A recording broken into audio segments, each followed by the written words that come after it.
Baik, bertemu lagi dengan pembelajaran IPA. Kita melanjutkan pertemuan yang lalu. Kali ini kita lanjut ke pembahasan tentang perpindahan kalor. Telah kita bahas di beberapa pertemuan yang lalu bahwasannya kalor adalah energi yang berpindah ya. Umumnya terjadi perpindahan dari suhu tinggi ke suhu rendah. Nah, kali ini kita akan membahas lebih lanjut tentang perpindahan kalor tersebut.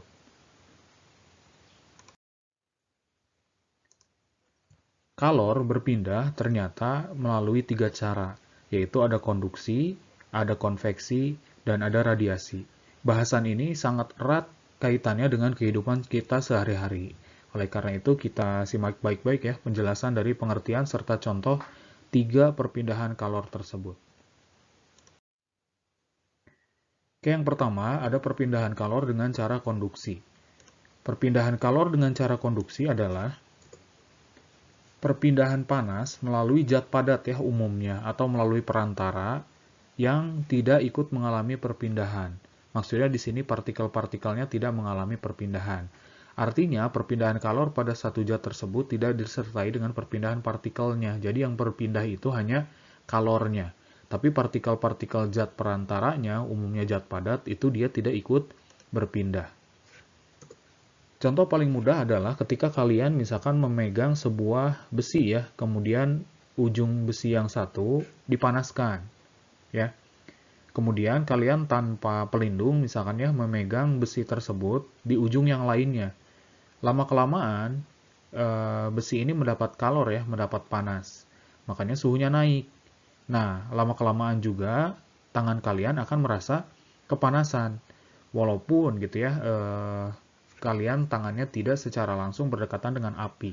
Tapi kalor di sini berpindah dari ujung yang sini ke ujung tangan kalian. Perpindahan ini dari suhu tinggi ke suhu rendah. Nah, yang berpindah itu hanya kalornya. Tapi partikel besinya itu tetap di tempatnya. Kayak gitu ya. Jadi perpindahan kalor tanpa diikuti perpindahan partikel-partikel zat atau zat perantaranya. Inilah contoh konduksi ya. Mungkin kalian pernah mengalaminya ya. Ketika memegang sesuatu benda panas gitu ya. Atau sendok misalkan kalian panaskan.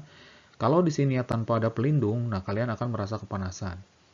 Nah, tadi disebut kalau misalkan di sini kita memakai alas gitu ya, atau misalkan pelindung, kita tidak merasa kepanasan.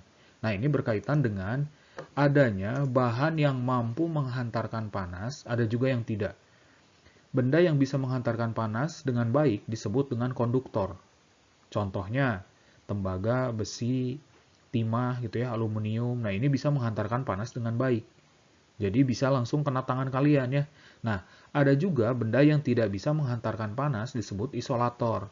Contohnya plastik, kain, kayu, karet, kertas, ban, dan sebagainya.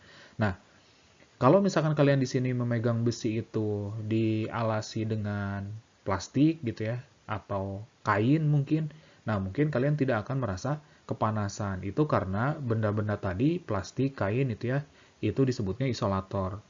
Inilah misalkan kalau misalkan di panci, dibuat pegangan tangannya itu ada yang terbuat dari karet, ada yang plastik, itu adalah tujuannya untuk melindungi tangan kita dari panas, ya.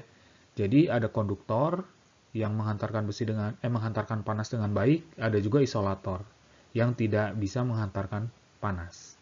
Itu konduksi.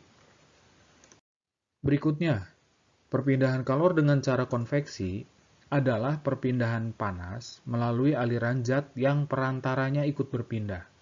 Nah, ini perbedaan mendasarnya ya. Kalau konduksi tadi zat perantaranya nggak ikut pindah, kalau konveksi dia ikut pindah. Nah, jika partikel berpindah dan mengakibatkan kalor merambat, terjadilah konveksi. Nah, konveksi ini umumnya terjadi pada zat cair dan gas. Nah, gambaran sederhananya seperti ini. Ketika kalian mendidihkan air ya, ketika kalian mendidihkan air, ini terjadi gerakan-gerakan ya air tersebut gitu. Contoh kalau kalian memasaknya di sebuah gelas yang transparan atau bening, itu nanti akan kelihatan ada perputaran air. Jadi yang pertama, di sini air yang di bawah itu dia akan panas terlebih dahulu. Air yang panas itu massa jenisnya lebih kecil, makanya dia naik. Nah, yang di atas kan masih dingin tuh. Dia turun karena dia massa jenisnya besar yang dingin itu. Nah, proses yang panas ini naik, yang dingin ini turun, terus berputar sampai merata di seluruh bagian zat cair. Ini adalah proses konveksi ya, atau kita sebut arus konveksi. Akan terlihat juga kalau misalkan kalian mendidihkan air ini memasukkan misalkan beberapa butir kacang hijau. Itu kan kelihatan perputarannya. Ya, itu adalah pengertian dan contoh dari konveksi. Perbedaan mendasar adalah kalau konduksi tadi zat perantaranya tidak ikut berpindah, kalau konveksi zat perantaranya ikut berpindah. Berikutnya ada radiasi. Mungkin kita sering mendengar ya radiasi, tapi yang radiasi kita bahas kali ini khusus tentang kalor. Jadi radiasi adalah perpindahan panas tanpa zat perantara. Contoh ketika kita misalkan menghangatkan badan di daerah sekitar api unggun, ya. Jadi dalam jarak tertentu gitu ya, makin dekat, maka kalian akan merasa panas gitu ya, hangat, makin dekat makin panas, makin dekat makin panas lagi kayak gitu ya. Itu adalah radiasi, perpindahan panas tanpa zat perantara. Ya, jadi perbedaan mendasarnya itu tadi. Konduksi itu perpindahan kalor tanpa diikuti zat perantaranya. Kalau konveksi itu perpindahan kalor perantaranya ikut, kalau radiasi tanpa zat perantara. Contoh lainnya adalah sampainya cahaya matahari ke bumi. Gitu ya, itu tanpa perantara. Nah, kalau radiasi ini juga dipengaruhi oleh tadi itu jarak, makin dekat kan kita makin panas ya. Kemudian salah satu contoh radiasi yang lain adalah misalkan ketika kalian menjemur pakaian. Itu juga termasuk radiasi. Jadi kalau ada pakaian berwarna putih dengan berwarna hitam gitu ya, kira-kira yang mana yang akan kering lebih dulu? Oke ya, silahkan cari jawabannya sendiri ya, karena contoh konduksi banyak, konveksi banyak, radiasi juga banyak ya. Oke, itu adalah 3 jenis perpindahan kalor. Nah, 3 jenis perpindahan tadi bisa digambarkan dalam satu gambar berikut. Proses mendidihkan air tadi ya, di sini ada sebuah bejana atau wadah, kita anggap dia transparan ya. Kemudian pegangannya itu dari besi. Kita anggap pegangannya dari besi ya. Kemudian kita panaskan ya. Ini sih gambarnya gambar kompor listrik ya. Tapi walaupun kompor listrik dia tetap akan memancarkan panas. Yang pertama, kita lihat di sini ada konduksi.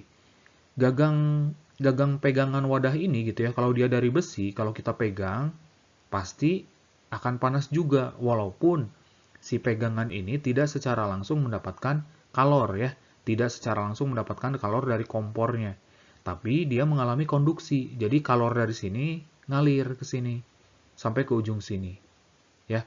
Kemudian konveksinya tadi sesuai contoh yang tadi ya, air yang panas itu akan naik ke atas, yang dingin turun, terus berputar sampai merata kemudian mendidih. Nah, radiasinya adalah kalian juga pasti bisa merasakan ya, panas kompor itu ya dalam jarak tertentu. Makin dekat tentu makin panas ya.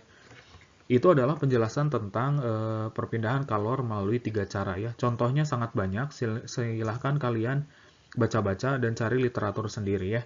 Terutama berkaitan dengan angin darat dan angin laut. Silahkan dipelajari. Oke, berikutnya. Nah ini, berikutnya kita ada bahasan yang lain berkaitan dengan asas Black. Nah, mungkin apakah kalian pernah melakukan ini, ada air panas dicampur dengan air dingin. Jika kalian pernah melakukan ini, tujuan kalian melakukan itu apa? Biasanya tujuannya adalah untuk mendapatkan air yang lebih hangat gitu ya. Kalau kita misalkan mau minum, oh ini terlalu panas, jadi saya campur air yang lebih dingin. Tujuannya adalah untuk mendapatkan air hangat. Nah, ternyata ratusan tahun yang lalu ya, ini dilakukan penelitian oleh seorang tokoh yang bernama Joseph Black ya. Sehingga makanya asas ini dinamakan asas Black ya. Jadi sebetulnya kalian sudah paham konsep ini ketika misalkan kalian mau minum, oh airnya terlalu panas, kalian tambahin dengan air dingin supaya airnya jadi hangat ya. Sebetulnya kalian sudah paham ya dan mungkin sudah melakukan, tapi di sini kita akan belajar lebih lanjut karena ada hitungannya juga berkaitan dengan kalor ya.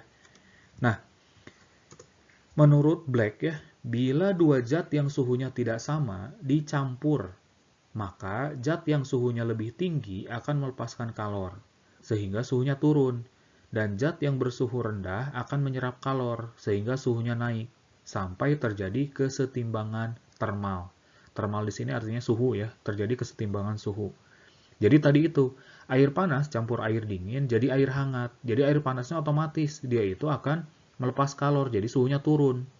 Air dinginnya, karena dapat air panas, dia menerima kalor, jadi suhunya naik. Ya, disimbolkan, ini asas Black itu, Qi dilepaskan, itu akan sama dengan Qi yang diserap. Kalor yang dilepas akan sama dengan kalor yang diserap. Ya, ini simbol aja, ini pernyataan detailnya ya. Qi itu simbol dari kalor. Sudah kita pelajari di pertemuan sebelumnya. Nah, pernyataan yang tadi diterjemahkan menjadi rumus kalor berkaitan dengan perubahan suhu yang kita pelajari di pekan yang lalu. Jadi kalau kalian masih belum paham, suhu kalor yang ada MC delta T-nya, itu akan terus dibahas. Jadi jika ada yang ingin ditanyakan, silahkan ditanyakan ya. Karena akan terus dibahas materi tersebut ya. Di sini ada kalor lepas sama dengan kalor yang diterima. Artinya kalau kita bicarakan tadi air panas dengan air dingin, jadi kalor yang dilepaskan air panas itu sama dengan kalor yang diterima air dingin. Qi itu kita ingat rumus kemarin M kali C kali delta T. Qi yang ini juga sama, M kali C kali delta T. Artinya ada dua zat yang dicampurkan. Dengan massa tertentu, M itu massa, jenis tertentu, dan perubahan suhu yang diharapkan. Ya, kalau kita detilkan lagi, delta T ini harus dirubah. Karena selain suhu awal dan suhu akhir, biasanya kita ngebahas delta T itu suhu awal, suhu akhir ya. Di sini ada suhu campuran. Oleh karena itu, tolong perhatikan ya di sini ya, biasanya terjadi kesalahan di sini. Di sini ada rumusnya berubah menjadi M1 dikali C1, delta T-nya itu adalah untuk yang melepas, T1 dikurangi T campuran. Sedangkan untuk yang menerima, massa dikali kalor jenis, T campuran dikurangi T2. Nah, maksudnya apa? Kayak gitu ya. Nah, di sini kalau kita lihat seperti ini nih. T1 itu adalah untuk benda yang suhunya lebih tinggi. Misalkan tadi air yang panas, misalkan 100 derajat Celcius. T2 itu untuk suhu yang lebih rendah, misalkan 50 derajat Celcius. Ini 100, ini 50. Logikanya, kalau kita campur, suhunya itu pasti lebih rendah dari T1 dan lebih tinggi dari T2. Ngerti ya? Jadi kalau misalkan di sini T1-nya 100, T2-nya 50, nah suhu campurannya itu antara 100 dengan 50. Lebih rendah dari 100, lebih tinggi dari 50. Oleh karena itu, nyambung ke rumus yang atas. Maka yang melepas itu adalah suhu tinggi dikurangi suhu campuran. Karena suhunya pasti, suhu campuran itu pasti lebih rendah dari suhu tingginya. Yang menerima, dia itu suhu campuran dikurangi suhu benda yang lebih dingin. Karena suhu campurannya pasti lebih tinggi dari T2. Nah ini yang suka salah ya. Jadi ini yang betul-betul harus dipahami maksudnya apa. Jadi kalau sudah paham rumusnya, paham konsepnya gitu ya, TC itu harus sebelah mana, soalnya seperti apapun, kalian akan bisa menjawabnya. Oke ya, kita lanjut ke contoh soal. Nah ini contoh soalnya. Ada 1.500 gram air dengan suhu 80 derajat Celcius. Dicampur dengan 500 gram air dengan suhu 60 derajat Celcius. Berapakah suhu campuran yang terjadi? Ingat, kalau ada soal cerita, dibayangkan dulu prosesnya seperti apa. Ada 1.500 gram air, suhunya sekian, kemudian ada 500, terus dicampur. Kemudian ketika diukur, suhu campurannya jadi berapa? Ya, itu bayangan kalian ya, dan memang harus dibayangkan. Supaya tahu nanti apa yang ditanya. Seperti biasa, kita tulis dulu yang diketahuinya adalah massa 1. Nah ini ya, ini saya Bapak tulis langsung 1.500 gram itu setara dengan 1,5 kg. Ya. Kemudian T1, T1 itu tadi suhu yang lebih tinggi ya, 80 derajat Celcius. M2 itu massa yang benda yang kedua, ini 500 gram itu setara dengan 0,5 kg. Ya. Kemudian T2 itu suhu yang lebih dingin, 60 derajat Celcius. Yang ditanya adalah suhu campuran. Oke. Nah, langsung kita tulis jawab. Qi lepas sama dengan Qi yang diterima. Ya, ingat lagi ya, Q yang melepas itu Q yang suhunya tinggi, Q terima itu Q yang suhunya rendah.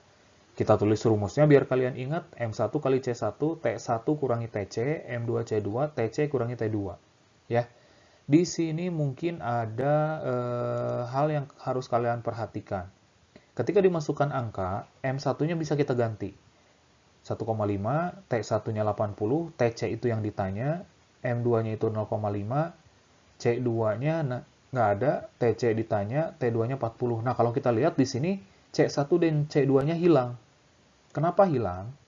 Karena dua-duanya di soal kita lihat, ini air, ini juga air.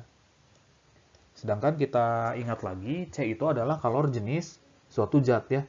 Karena zatnya sama, pasti kalor jenisnya juga sama. Bisa kita coret, artinya ini bilangannya sama. Gitu ya. Tapi kalau zatnya beda, misalkan di sini air, di sini minyak, maka kalian harus memasukkan perkaliannya ke sini. Itu ya. Nah, itu juga menjadi catatan tersendiri. Oke, tadi kita masukin angkanya ya, ini 1,5, ini 80, ini TC, ini 0,5, ini TC, ini 40. Nah, sampai sini sebetulnya adalah urusan operasi matematika. Sekali lagi Bapak ingatkan adalah, mungkin terlihat rumit, tapi sebetulnya ini adalah matematika yang sederhana.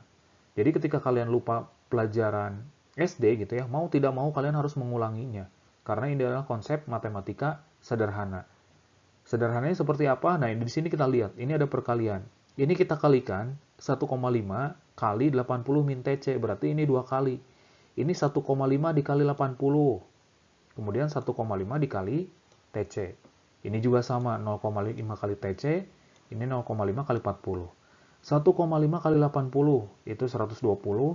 Kalau kalian masih lama, sekali lagi itu adalah karena kalian mungkin jarang ngitung lagi ya, oleh karena itu sekarang banyak berlatih lagi.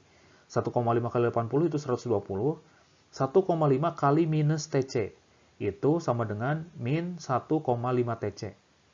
0,5 kali TC, 0,5 TC, 0,5 kali min 40, minus 20. Oke, nah langkah berikutnya adalah kita menyamakan ruas bilangan yang setara atau sebanding. Di sini ada dua jenis bilangan ya. Ada 120, ada 20, ada TC, ada TC. Kita pindahin. Yang 120 di sini tetap, yang ini pindah. Ini minus 20, nyebrang ke sana, jadi plus 20. Sebetulnya ini bukan pindah ruas ya. Sebetulnya kalau konsepnya mau panjang, ini adalah dijumlahkan dengan bilangan yang sama. Jadi ini minus 20 pindah ke sini, jadi 120 plus 20. Ini 0,5 TC-nya tetap, yang ini pindah ke sini. Ya, yang ini ke sini. Kayak gitu ya, supaya nanti kita dapat, kan kalau 120 kurangi 1,5 TC itu tidak bisa kita kerjakan ya, ini bilangan yang berbeda. Makanya harus digabungkan dulu yang sejenis. Di sini kita dapat 120 plus 20 sama dengan 0,5 TC ditambah 1,5 TC. Jadi, 120 tambah 20, 140 sama dengan 2 TC. Sudah selesai apa belum? Belum. Yang ditanya adalah 1 TC. TC-nya itu adalah, kalau 2 TC-nya 140, berarti 1 TC adalah 140 bagi 2. Maka kita dapat suhu campurannya adalah 70 derajat Celcius.